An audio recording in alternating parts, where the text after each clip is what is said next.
I'm Ben Hart, age 65, and I'm probably the world's oldest actively competing breaker. Yeah, I didn't start breaking until I was 54.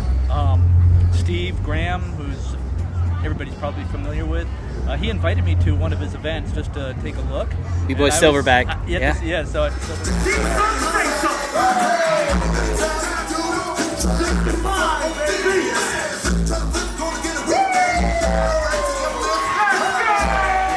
Silverback, right? So I was incredibly impressed with what I saw in terms of just the athleticism. This was a kind of world class level breaking event in Philly, and I was living in Chicago at that time. And one of the top breakers there was a B-boy by the name of Shorty Brick. Okay. And he was also from Chicago, so I got talking to him, and I asked him if he'd be interested in being my fitness trainer, and he said sure. And that's kind of how I started. And then after about 2 or 3 years of doing that, I actually entered my first B-boy competition, and Shorty was my partner. He was my teammate, so we went out there, and then I got hooked on it after that.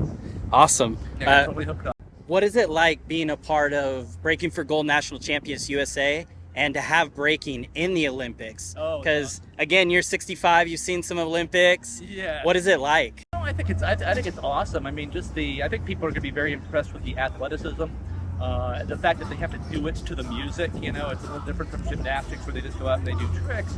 And plus in gymnastics, they're on a kind of a springy board. With breaking, they're on a hard floor and they have to do all these incredible athletic moves, flips, windmills, flares, to the music.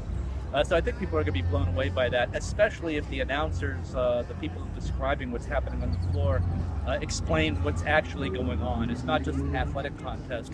It is an athletic contest, but it's a dance event also. There's what's important is the art, but it's art plus the athleticism.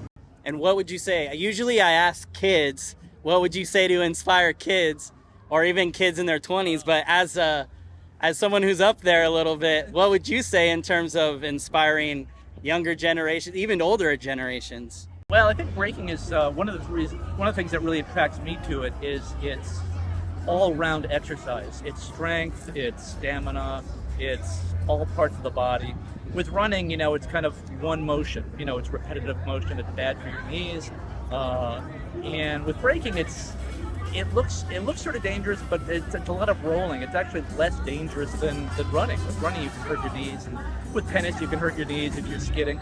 And the breaking culture is just so much fun. It's just a lot of energy, and it's a great way to, frankly, keep kids out of trouble if you're a parent. So, because most people who really get seriously involved in breaking are very passionate about it, and so they don't want to drink or do anything, put stuff in their body that's going to in any way hurt their performance. Because as you can see from these events, the level of athleticism is just very high level, and so you have to be really concerned about what you put in your body, training, and that kind of thing. So if you're a parent, breaking is actually a really good thing to get your kids into.